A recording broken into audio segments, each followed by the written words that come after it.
आवारा नहीं, हमारा है। आवारा नहीं, हमारा है। हमारा justice, we want justice, we want justice, we want justice. गौ हत्या बंद करो, गौ हत्या बंद करो।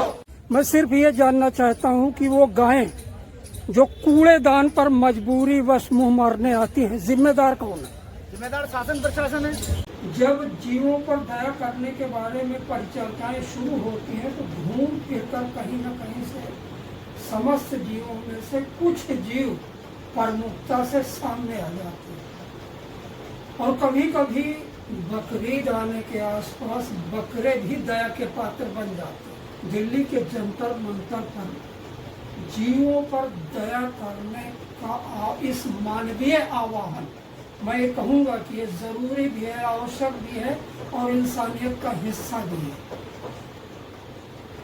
आज दिल्ली के जंतर मंतर पर काफी पर्यावरण, पशु पक्षी और पेट प्रेमी जो पालतू जानवर घरों में रखते हैं वो वहाँ पर इकट्ठा हुए। इसमें हर आयु वर्ग के लोगों ने अपने विचार व्यक्त किए।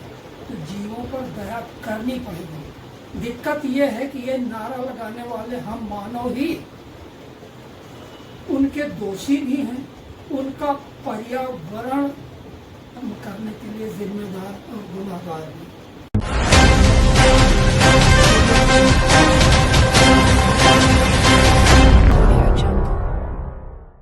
अच्छा वकील साहब, एक सवाल और है।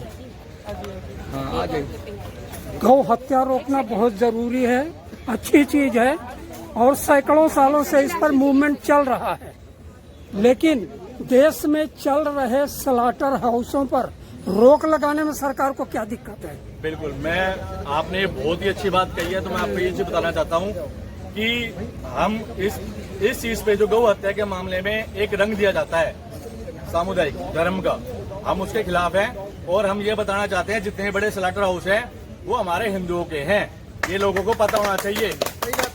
और अगर हमें लगता है कि लोग कहते हैं कि ये उनका है, वो गाय काटते हैं, तो कहीं ना कहीं हिंदू भी उसमें शामिल होता है और सख्त कानून की जरूरत है ताकि इस पे रोक लगाई जाए। और स्लॉटर हाउस की बात जो है, इस पे भी सख्त कानून होना चाहिए और हमारे भारत में पशुवध बंद होना चाहिए। और हमारे में एक चीज कही गई है, हमारे भारत ने, हमारे सनातन में, पहली रोटी गाय की, दूसरी रोटी गौर की। तो मैं आपसे हाथ जोड़ना चाहता हूँ, गौ हत्या बंद करो, गौ हत्या बंद करो, गौ माता राष्ट्रमाता घोषित करो। 17 इसी सवाल की एक शाखा है। 17 स्लॉटर हाउसों में 2 मुस्लिम के हैं और 15 हिंदुओं के हैं। सबसे बड़ा अल कबीर सतीश वो जैन के सब्बरवाल की है। बिल्कुल। दिक्कत क्या आ रही है? उनके ऊपर आज तक हाथ नहीं डाला गया। चक्कर क्या है कि हमारा जो देश का सिस्टम है, जो हमारा संविधान जो पहले बना था वो वेल एंड गुड था उस समय के हिसाब से। आज जो समय है उसके हिसाब से हमें नए कानून की जरूरत है, नए कानून की। क्योंकि उस समय जब पशुओं को मारा जाता था तो अंग्रेजों ने 50 रुपए का प्रावधान किया था कि फाइन लगेगा, और उस समय 50 रुपए की वैल्यू आज के 1 लाख रुपए की वैल्यू है। तो इस चीज पर हमें कानून संशोधन नहीं, पूरा प्रॉपर हमें एक नए चैनल तरीके से, नए तरीके से कानून बनाना पड़ेगा। पढ़े लिखे लोग हमारे देश में बहुत हैं, अच्छे लोग बहुत हैं, तो हम ये दोबारा कानून अच्छे तरीके से आज की जनरेशन के हिसाब से बना सकते हैं।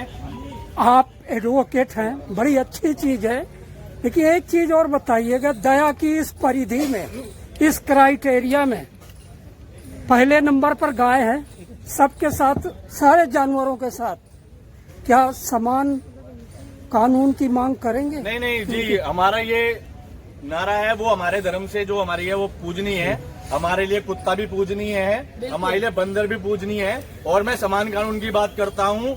गाय के लिए मैं इसलिए बोल रहा हूँ कि उसके लिए एक सख्त कानून इसलिए आना चाहिए क्योंकि उसको एक राज्य में प्रोटीन का दर्जा दिया गया है, दूसरे राज्य में गौ माता का दर्जा दिया गया है, तो ये नहीं चलेगा।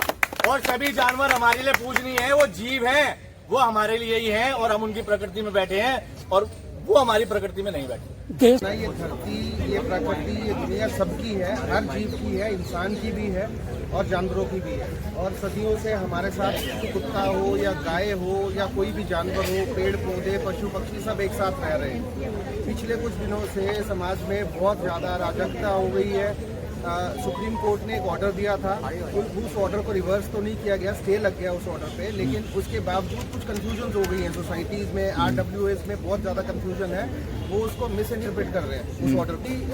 डॉग है, काऊ है या कुछ भी है, वो उनके ऊपर क्रुएल्टी हम नहीं देख सकते। जैसे हम इंसान पे नहीं देख सकते, ऐसे ही हम जानवर के ऊपर भी क्रुएल्टी नहीं देख सकते। कुत्ते की बात हो रही है, लेकिन ईद पर बकरे की भी बात होने लगी है, तो धार्मिक मान्यताएं हैं, तो उस पर क्या कहेंगे आप? बिल्कुल, हम उस चीज़ के भी अगेंस्ट है। हम टाइम पे मंच पे आके आवाज़ उठाते रहते हैं और हम अपने लेवल पे, पर्सनल लेवल पे भी लोगों को अवेयर करते हैं। हमारा काम है। लेकिन लोगों का तो धार्मिक अधिकार हो जाता है ना कि वो उनकी तो परंपरा है, वो कैसे हटेंगे उससे? परंपरा है, धर्म नहीं है। स्टरलाइजेशन किसका काम? सरकार का काम, सरकार का काम। ठीक है। स्टरलाइजेशन किसका काम? सरकार का काम, सरकार का काम। वैक्सीनेशन किसका काम? सरकार का काम, सरकार का काम। मैं एक बात पूछना चाहती हूँ सरकार से, क्या मुझे वो बताएंगे कि जो ये लोग बोलते हैं कि अगर हम कुत्ते को खाना खिलाते हैं, अब घर ले जाओ, ऐसे तो हम पक्षियों को, हाथी को, घोड़े को, सबको खाना खिलाते हैं, तो क्या हम सबको घर ले जाएंगे? ये लोग जो लंगर लगाते हैं, कितने लंगर में खाना खिलाते हैं? क्या ये लोगों को घर लेके जाते हैं? आते जाते भिखारियों को दान देते हैं, कितने भिखारियों को लेके जाते हैं? लंगर में आपने किसी को भी खाना खिलाया, अगर उसने कोई क्राइम किया, ये जिम्मेवार होंगे? इन लोगों का एक ही क्वेश्चन होता है कि कुत्ते ने काट लिया, कुत्ता जिम्मेदार होगा। आप खाना खिला रहे हो, आप जिम्मेदार हो उसके लिए। क्यों? मैं ये जानना चाहती हूँ, क्यों जिम्मेदार होंगे? हम कोई गुनाह कर रहे हैं क्या? सब लोग बात करते हैं कि जैसे रेबिस फैल रहा है, सर हम लोग वैक्सीनेशन कराते हैं अपने पैसे लगाकर। हम अपनी सोसाइटीज़ में घूम कर डॉग्स को पकड़ते हैं, क्योंकि वो हमारे साथ कंफर्टेबल होते हैं, तो वो हमारे पास आते हैं ताकि आराम से वैक्सीनेशन हो जाए। लेकिन हमारे पास आकर हम पर चिल्लाया जाता है कि ये सब क्या करवा रहे हो तुम लोग, इनको उठा के बाहर फेंको। वैक्सीनेशन होगा तो आप ही का तो फायदा होगा ना। बिल्कुल सही बात। आपका फायदा होगा। क्या नाम है आपका? वर्तिका। वर्तिका, देखिए इस युवती ने, इस लड़की ने कितनी खूबसूरत बात की। क्या इंसान उस दिन की कल्पना कर सकता है, उस दिन जी पाएगा जिस दिन उनका साथ जानवरों से पूरी तरह छूट जाएगा? नहीं जी सकता। कहीं न कहीं जरूरत है सारे एनिमल्स की। गाय नहीं होगी तो दूध। इसके बावजूद सरकार जो कुछ कह रही है, जो कदम उठा रही है, जो जुर्माने उसने घोषित किए हैं, क्या वो उनके हित में है? फिर सारे जीवों पर दया करो, ये सब नारे बेकार की चीजें हैं। सारे एनिमल्स के लिए, सिर्फ डॉग के लिए नहीं है। आप ये सब मत बोलिए कि हम सिर्फ डॉग के लिए यहाँ पर। तो आप मानते हैं ना कि सरकार की कथनी और करनी में कहीं न कहीं फर्क है? बहुत ज्यादा। शहरों में खाने की जगह है। ये जो मुद्दे उठाए जा रहे हैं, इनकी वजह से यहाँ पे किसी को गंदगी नहीं दिखाई देती, यहाँ पे गड्ढों में रोडें नहीं दिखाई देती। ठीक है, हॉस्पिटल में कैसे इंसान मर रहे हैं वो किसी को नहीं दिखाई देती। यानी कुत्तों से काफी बड़े साइज की प्रॉब्लम्स हैं, लेकिन सरकार भटका दे एड्रेस करने के लिए सरकार के लिए, बट कोई एड्रेस करना नहीं चाहता उन इश्यूज़ को। ये इश्यूज़ भी मेरे को कई बार ऐसे लगते हैं कि भटकाने के ही या किसी चीज़ से डिस्ट्रैक्ट करने की कोशिश की जाती है, तभी ये ऐसे मुद्दे उठाए जाते हैं। नहीं तो कुत्तों का कभी कोई मुद्दा ही नहीं था। कुत्तों का मुद्दा सिर्फ दो ही जनों के लिए, उनका नाम लेने की जरूरत नहीं है। कर रहे हैं आप सैकड़ों की संख्या में आज जंतर मंतर पे आए, क्या कहना चाहेंगे? हाई कोर्ट में हमने एक पिटीशन लड़ी, कोई हाइट पे कोई बर्ड्स फंस जाती है, लोग दिल्ली पुलिस में फोन करते हैं, पुलिस कहती है फायर का काम है, फायर कहती है वाइल्ड लाइफ का काम है, और फाइनली वो बर्ड वहाँ डिस्ट्रेस रहता है और थोड़े दिन बाद वो दम तोड़ देता है। हमने देखा दिल्ली में 10-10 दिन तक वो पक्षी लटके हुए थे। वो मुकदमा हमने दिल्ली हाई कोर्ट में लड़ा, उसके बाद एक कमेटी बनी और कमेटी अभी और एक नोडल ऑफिसर नियुक्त करने वाली है, जिसकी जिम्मेदारी होगी ऐसे बर्ड्स को सेव करना, ऐसे बर्ड्स को बचाना। वो गौ माता जो वर्षों से, जो सदियों से, लगभग 2.25 अरब वर्षों से इस पूज्य धरा की आस्था का केंद्र रही है, आज वो कूड़ेदान पर खड़ी है। हमने 2015 से लगातार विरोध किया कि जो आर्टिफिशियल, ये जो कृत्रिम गर्भाधान विदेशी नस्ल के बीच से भारतीय गौओं का करके और हत्या से बड़ा पाप, उनकी मूल नस्ल में छेड़छाड़ की जा रही है। वो बंद हो और संरक्षण और संवर्धन का काम हो। इसके लिए पिछले 10 सालों से हम लड़ रहे हैं। हमने विरोध किया कि ये जो नसबंदी आप कर रहे हो इसकी बहुत बड़ी हानि होगी। जब परमात्मा ने इस सृष्टि बसाई तो प्रारंभ में ये वनस्पति, ये जीव बनाए, उसके बाद मनुष्य इस धरती पर आया। तो आप उनकी विभिन्न प्रजातियों के साथ छेड़छाड़ करेंगे तो ये बाढ़, ये प्राकृतिक आपदाएं, ये झेलने के लिए आपको तैयार रहना होगा। हमने विरोध किया ऐसे पशु प्रेमियों का जो खुद मांसाहारी हैं लेकिन पशु प्रेमी होने का ढोंग करते हैं या वो अपने पेट्स को मांस खिलाते हैं। हमने इस बात का भी विरोध किया।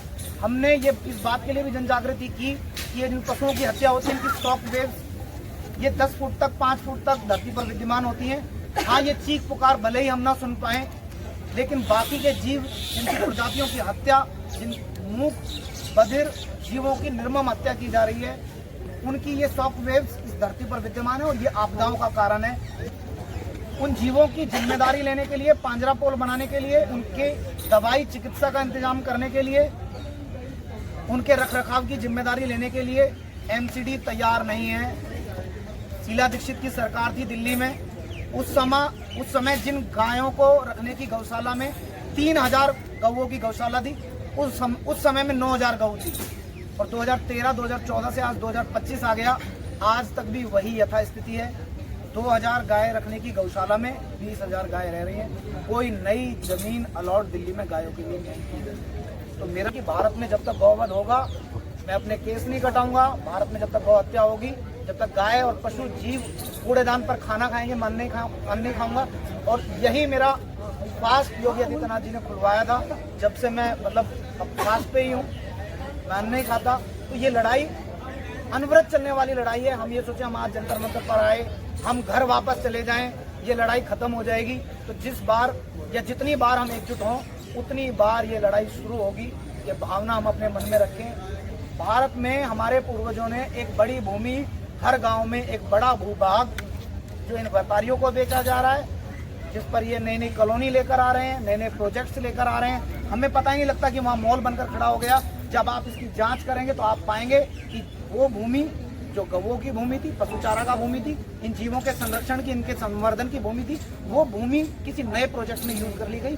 जबकि सुप्रीम कोर्ट का ये आदेश है और बहुत सारे ऐसे आदेश हैं कि उसकी मूल प्रकृति के साथ कोई छेड़छाड़ नहीं हो सकती। तो यदि मैं बड़ा आहत हुआ कि जब जंतर मंतर पर दिल्ली की सड़कों पर पशु प्रेमी उतरे, पुलिस ने लाठीचार्ज किया, कई बहनों के कई साथियों के कपड़े तक फाड़ डाले। तो ये चीजें एक समझ के साथ लड़ी जाए। कोई हमसे पहले कोर्ट पहुंचे, उससे पहले हम कोर्ट पहुंचे, लीगल लड़ाई लड़े, डेटा बेस के साथ लड़े। हम जाकर बताएं ना सुप्रीम कोर्ट को कि जिन जीवों को आप स्ट्रीट डॉग कह रहे हो, जिन जीवों को आप ये कह रहे हो कि ये मनुष्यों पर हमला कर रहे हैं, बच्चों पर हमला कर रहे हैं, आप उनकी भूमि खाली करा दीजिए ना। दिल्ली एनसीआर के 200 किलोमीटर के एरिया में हजारों एकड़ जमीन ऐसी है जो पशुओं के नाम पर आरक्षित है। आप उन्हें उनका अधिकार दे दीजिए ना। आप उनके भोजन का प्रबंध वहाँ कर दीजिए ना। राइट टू लिव सबको है ना। कारपोरेशन की जिम्मेदारी है, म्युनिसिपल कारपोरेशन की, उसमें एक पूरा विभाग बना हुआ है। वो सुबह आते हैं, सैलरी लेते हैं, घर चले जाते हैं। क्या हमने जाकर उनसे पूछा कि सरकार ने जो पैसा अलॉट इन जीवों की चिकित्सा के लिए किया, कितने जीवों की चिकित्सा आपने कराई? आपका नाम? मेरा नाम प्रीत सिरोही है। बड़े सुंदर और सात्विक विचार हैं। सिर्फ आपके आधारभूत स्टेटमेंट, जो प्रीमियर स्टेटमेंट आपने अभी दिया, बोले थे, बिल्कुल हकीकत है। मैं सिर्फ ये जानना चाहता हूँ कि वो गायें जो कूड़ेदान पर मजबूरी वश मुंह मारने आती हैं, जिम्मेदार कौन है? जिम्मेदार शासन प्रशासन है। और एक ही सवाल, वो कोई वैसी पड़ जाते हैं, गाय बैठती है, गाय के नीचे दब जाते हैं, उनमें पस पड़ जाता है और थन से दूध आना बंद हो जाता है। पहले एक थन मरता है, फिर 2 थन मरते हैं, फिर 3, और कहीं कहीं ऐसा होता है 4 थन मर जाते हैं। उसके बाद यहाँ परंपराओं में ये चीज़ है कि हम गोवध नहीं कराएंगे, कसाई को नहीं देंगे। तो दिल्ली और शहर के कुछ व्यापारी जाते हैं, मात्र 100 रुपया 200 रुपया में उस गाय को, वो भी जो रस्सी खोल के उसके हाथ में देता है उसे देते हैं, और ऐसी गायों का झुंड लेकर शहरों में आ जाते हैं। वो 100-200 रुपये की गाय जो किराए के भाड़े पर दिल्ली पर आई, टेम्पो के किराए पर दिल्ली में आई, उसके बाद वो घूमती है, वो प्रेग्नेंट हो जाती है। और ये प्रकृति का एक आशीर्वाद है या प्रक्रिया है कि जब वो ब्याएगी तो चारों में से किसी एक थन में दूध आ जाएगा, फिर वो बच्चा पल के बड़ा हो जाएगा, फिर वो प्रेग्नेंट हो जाएगी, फिर वो ब्याएगी। लेकिन वो दूसरी पीढ़ी, वो 200 रुपये की गाय 1 लाख रुपए की हो जाएगी। इसी षड्यंत्र ने दिल्ली और शहरों की सड़कों को पूरे देश की जो मतलब मेट्रो सिटीज़ हैं उनकी सड़कों को भरा हुआ है